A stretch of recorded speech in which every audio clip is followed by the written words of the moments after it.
They say letters are for the living, but this mailbox doesn't seem to care. It was found behind a crumbling post office in a quiet Polish town. Old, rusted, no markings, not on any official delivery map. The first person to open it was a night shift worker cleaning out the storage yard. He expected dead insects, trash, forgotten paper. Instead, he found 6 letters, all handwritten, all folded with care, and none addressed to anyone. The writing was strange. Each letter used a different pen, different style, different tone, but they all had one thing in common. They were confessions, stories of betrayal, of guilt, of memories that felt stolen. One letter described a drowning, but the worker had never told anyone about the boy he couldn't save at the lake. Another described a lie he told to his dying mother. At the bottom of each page, in red ink, was a date, and that date matched the date every recipient later disappeared. The post office was decommissioned in 1996. A small concrete structure on the edge of a railway town, nothing special. Locals used to pick up packages there before the highways came. Now it's empty. Boarded windows, peeling signage, the type of place teenagers dare each other to break into. But the mailbox behind the building, it shouldn't exist. No serial number, no postal, bolted directly into the wall near a collapsed loading dock, as if it had grown out of the concrete. When the Postmaster General was contacted, they denied it ever belonged to their system. They said no box was ever registered at that address. No route, no key, no records. But it can still be opened, and there are always letters inside. Not every day, not every week, but when someone troubled walks by, someone carrying a secret, or guilt too heavy, they feel compelled to open it. Sometimes they find one envelope, sometimes more. One woman, a former nurse, found a letter that detailed a patient's final hours in chilling detail, except the file was sealed. Only she had read it. At the bottom of the page, the same red ink, 6.02. She was found dead in her apartment on the 2nd of June. No signs of struggle, only an envelope in her pocket, blank, sealed, and warm to the touch. At first, it was just local folklore, a rusty mailbox, creepy notes, coincidence. But then the letters started following people. One man, an old custodian who once opened the box out of boredom, found a letter describing something from his past, a moment he had buried. When he tried to destroy it, the ink bled through the flames and reformed black at first, then red again. The next day, a coworker received a similar envelope, same handwriting, different story. But this time, the letter described the custodian walking into the forest and not coming back. He did, and he didn't, because his body was never found. Only his name, etched into the mailbox's base fresh, like it had been welded the night before. Now more letters began appearing, some addressed to no one, some signed with names no one remembered.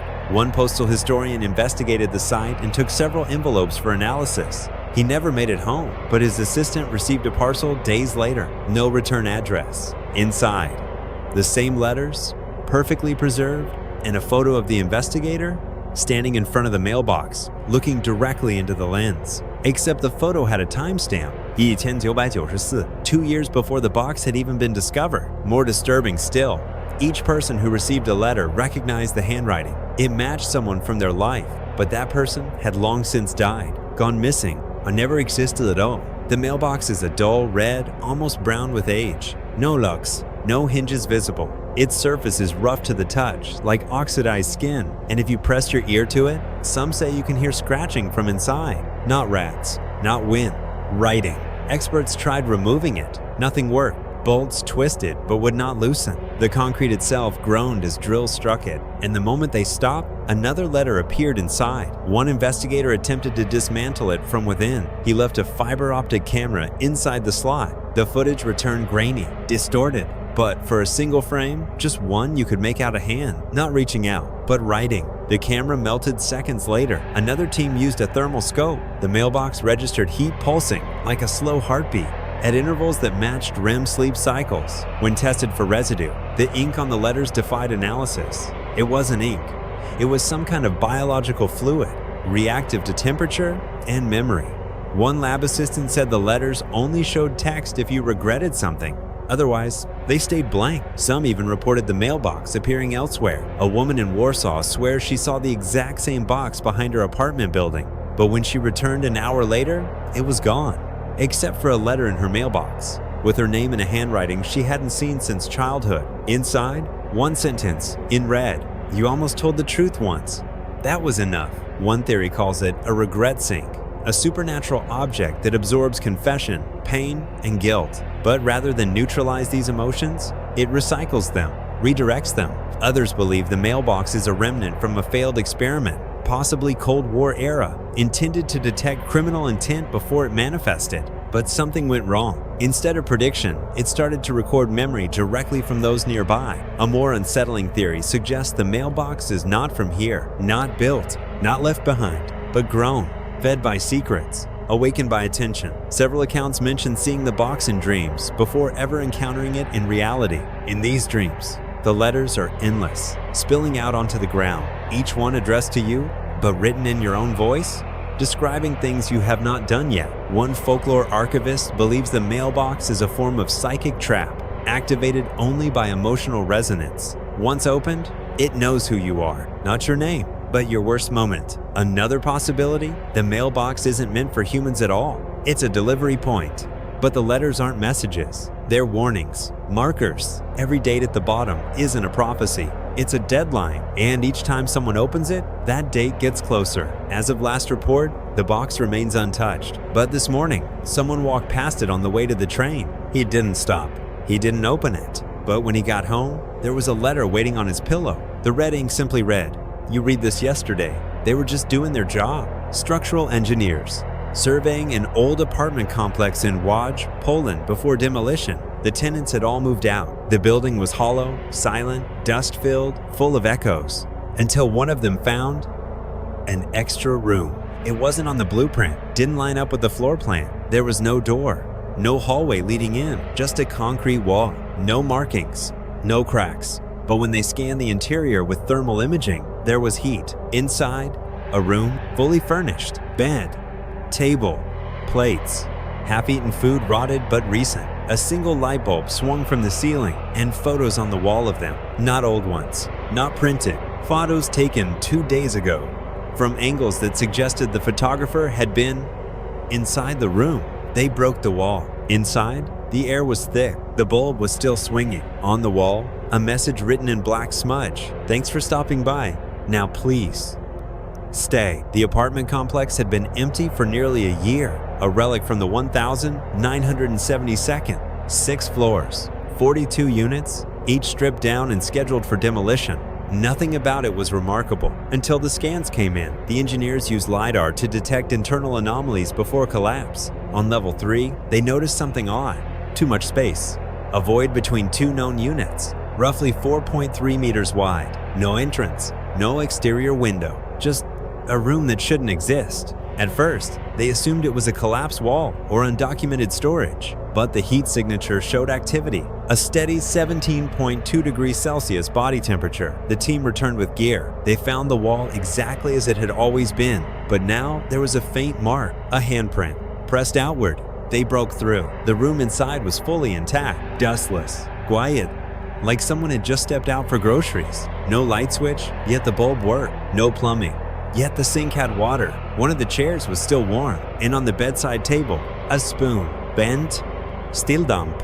No footprints, no fingerprints, but above the bed, written in pencil, were 4 words. "I heard you coming." They sealed the site immediately. The engineers, now visibly shaken, refused to return without more support. A second team arrived 48 hours later, including a structural specialist and 2 municipal observers. But when they opened the breach again, the room had changed. Same size, same furniture, but the photos were gone, replaced by hand-drawn sketches, charcoal outlines of the observers who had not yet entered. Same clothes, same posture. In one sketch, the man holding the clipboard was shown facing the viewer. In reality, he stood with his back to the wall. When they turned him around, he was crying. He said he'd seen this place before, not in real life, in a dream years ago. And in the dream, the room had no exit, just a voice whispering, "Face the wall." They checked the footage from the breach. Infrareded, time-stamped. At 2:13 a.m., the bulb began to swing again. No wind, no tremor. Then, slowly, the bed pulled away from the wall. Behind it, another message, smaller, scratched directly into the plaster. "Every time you see this place, it sees you back." The city ordered the room sealed, but 2 nights later, one of the engineers, Piotr, age 41, was reported missing. When police checked his apartment, it was empty. except for a photograph on the wall, a black and white image of the same hidden room. But this time, he was inside it, standing, smiling, and holding a hammer. The room has no number, no ventilation, no structural link to the rest of the building, yet its interior walls share material age with the rest of the floor. Every corner is perfect, too perfect. Angles measured at exactly 90.000 degrees, something no other room in the building achieves. The light bulb functions with no wiring. The water runs cold but never runs out. No pipe, no reservoir. Objects inside behave strangely. The mirror doesn't reflect properly. Angles shift as if the room behind the viewer is deeper than the one they're standing in. The spoon on the table was tested in a lab. It showed traces of saliva, human, but unmatchable to any DNA registry. And the metal contained an alloy that hadn't been used in local manufacturing since 1961, years before the complex was built. The sketches were worse. The paper wasn't store-bought, it was handmade. And when held under UV light, faint handwriting appeared in the margins. Names, dozens of them. Some were people involved in the demolition project. Others were names of children, none of whom had ever lived in the city. One architect called the room a compression artifact, like a pocket of space that didn't get overwritten when the building was renovated, a kind of memory glitch in concrete. But others aren't so sure, because the final photo recovered from the engineer's phone, taken just before he vanished, shows the room with a new addition, a framed drawing on the wall of the observer who took the photo, and a small plaque underneath it that read, "Next." Some say the room was never built, that it's an architectural echo, a fold in space created when the building was first designed, then forgotten by everyone except itself. Others believe it's a manifestation of surveillance, that the room is not meant to contain people, but to observe them. After the engineer disappeared, a forensic psychologist reviewed all photographs recovered from the site. She noticed something disturbing. In every picture, from every angle, there was a reflection, not in mirrors, but in polished surfaces, plates, spoons, even the glass on a faded photo frame. The same figure appeared over and over, faceless, hands resting gently on the table, as if waiting. Even more troubling, the figure began to appear in photographs taken outside the room. Weeks later, in reflections, in security camera, at demolition sites across the city, as if the room had started spreading. A final theory comes from a linguist who analyzed the handwritten notes recovered from the room. She said the syntax wasn't just language, it was instruction. Each phrase, "face the wall," "now stay," "next," was written in imperative form, not as warnings, as commands. But commands given to whom? The last recorded message, found scratched beneath the light switch, may hold the answer. You are always going to find this place, because this is where I built you. No one has entered the room since, but last week, the new building on the same lot reported a delay in construction. A new concrete slab had formed, perfectly flat, perfectly square, in a location where no foundation was poured, and beneath it, infrared picked up a single warm signature. Still, waiting. It began in room 406, a university dorm, shared kitchen, shared walls, shared insomnia.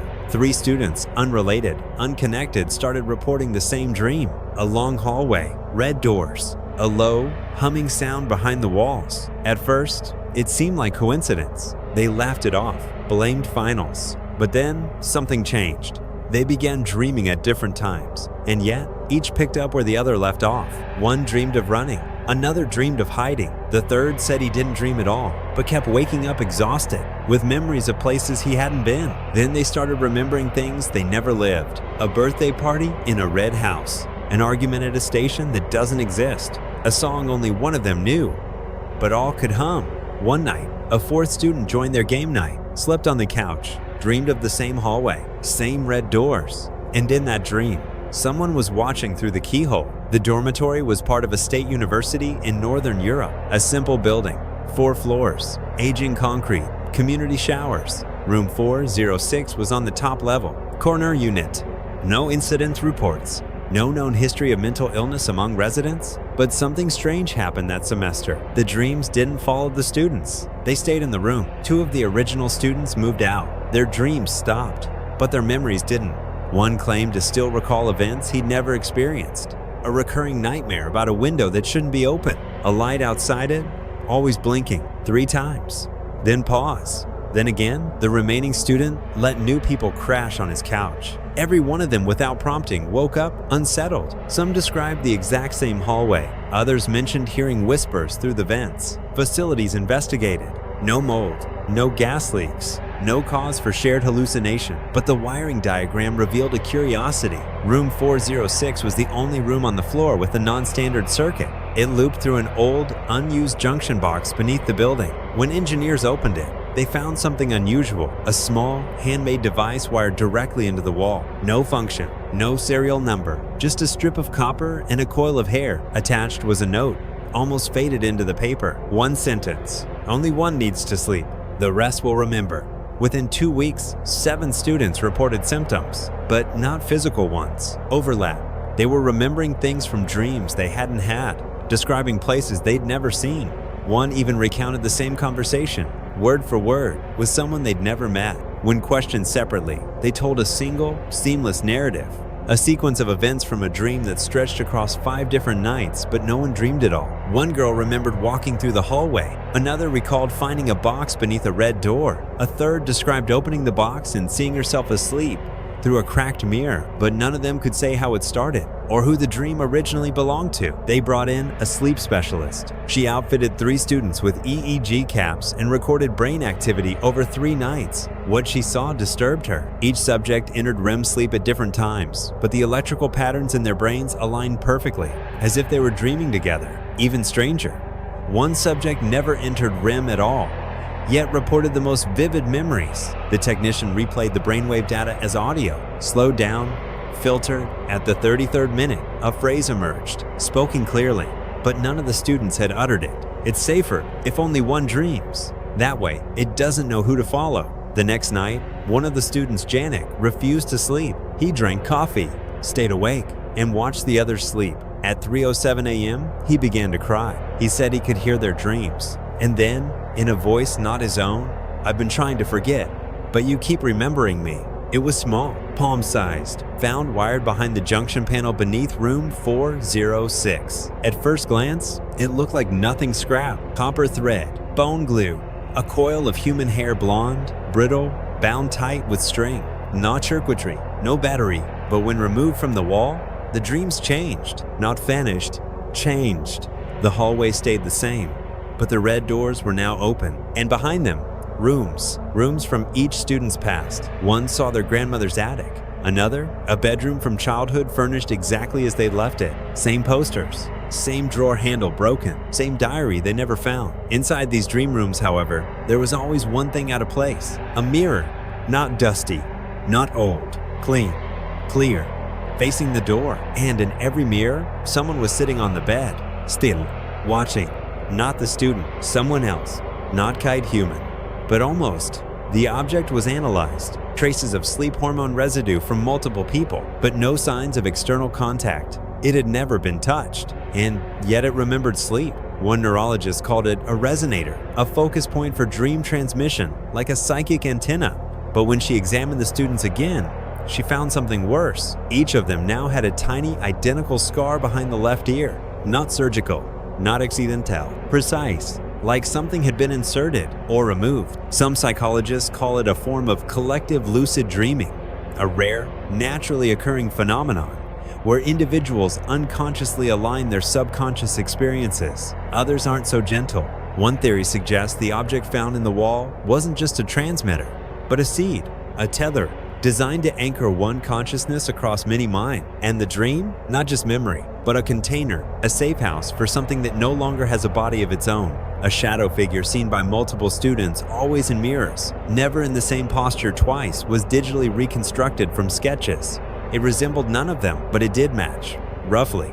A missing person report from 1996. A boy who vanished from the very same building before it became student housing. He was found asleep at school, but never woke up. His name was written faintly in red ink on the back of the copper coil. The dreams haven't stopped, even after the students moved out, even after the university sealed room 406. A security guard reported hearing footsteps inside the empty room. When he checked, it was dark, empty, except for one thing: a mirror, placed gently on the floor, still wrapped in plastic, but fogged over as if someone had just breathed on it. Later, when a technician reviewed the CCTV feed, they paused the footage at 3:33 a.m. For 3 seconds, the hallway lights flickered, and something else flickered too. A silhouette, not walking, crawling toward the door, with a whisper barely picked up on the mic.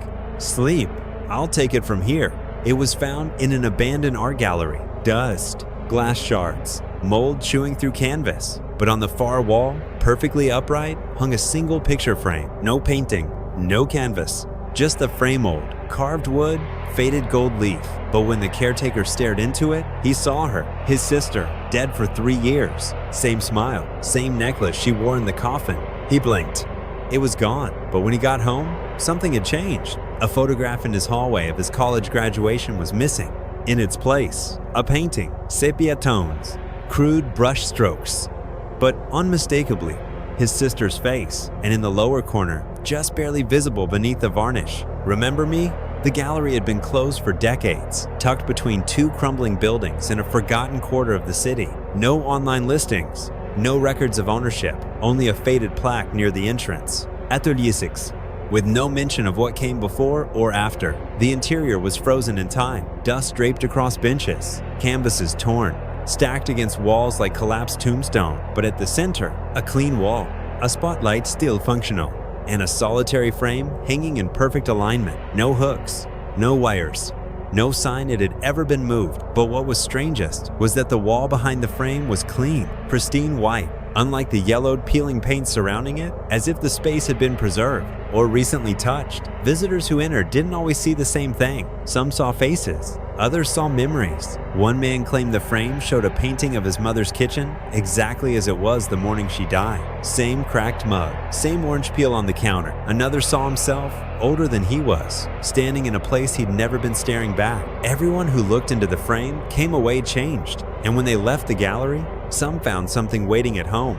A new painting, hung exactly where an old photo once was, painted in the same brush style. Always someone they lost, always someone they never truly said goodbye to. The gallery gained attention after a local journalist featured it in a photo essay titled "The Museum of Forgotten Artists." In the images, the frame appeared empty, but days later, the journalist received an anonymous email. Subject: "Look again." Attached, his own photo unaltered, except for one detail. Inside the frame, faint but visible, was his father. The same suit he was buried in, same expression, eyes half closed, lips curled in that familiar smirk. The journalist hadn't included any information about his father in the article. He went back to the gallery. The frame looked empty at first, but this time, he brought a camera. Through the lens, the frame flickered, a smear of color, then a shape, then a full image. This time, not his father, it was himself, sleeping. In his own apartment, and behind him, barely visible in the shadows, stood someone else. He fled, but when he got home, his apartment had changed. A small, framed canvas sat on his coffee table, his father again. But this time, the background was wrong. It wasn't a room, it wasn't a home, it was the gallery. And behind the figure, in the darkness beyond the painting, a new canvas was hanging, style blanc, still waiting. But the name in the corner had already been written. His. The frame measures 84 by 60 centimeters, Baroque in style, faded gold, with tiny patterns etched along the edges, leaves, vines, and what some believe are closed eyes. Tests on the wood show it predates the building itself, at least 170 years old. But there are no records of any artist associated with it. No documentation, no tags, nothing in the archives. It simply exists. What's stranger? Under X-ray, the wall behind the frame reveals no nails, no support.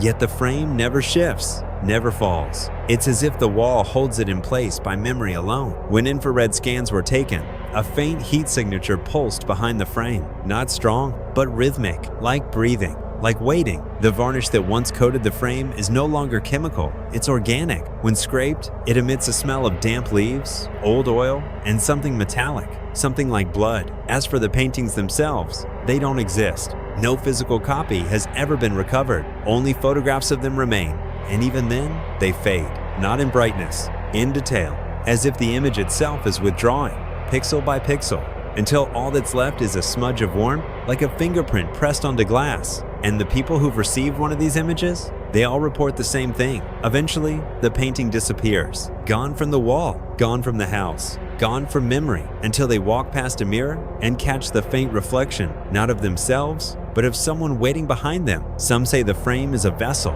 a psychological trigger that reveals the thing you most regret letting go. Others say it's not showing the dead at all, but the pieces of you that were buried with them. One psychologist suggested the paintings were shared delusions brought on by grief, suggestion, and spatial disorientation, but she never entered the gallery. Those who have rarely speak of it. One theory posits that the frame is part of a larger installation, a set of mirrors scattered across Europe by an unknown artist obsessed with collective memory, each piece designed to recall the soul into image. But that doesn't explain how the paintings change, or why they move, or why some have been found hanging in places they were never brought. There are whispers of a project in the 1962nd, an attempt to create empathic objects using magnetic film and neural residue, supposedly abandoned. But one archivist believes the frame may be a surviving prototype. If so, it was never meant for public display. It was meant to hold a mind. And the images? Not paintings, but echoes. Pieces of memory caught in the varnish, activated by proximity to grief. One final account comes from a woman in Warsaw who found a painting in her hallway. Her mother, who died years ago. Each night, she says, the painting gets clearer. Not just the figure, but the background. And the more it sharpens, the more it looks like her own apartment. Last week, she took a photo of the canvas. In the reflection of the glass, she swears she saw herself, but older.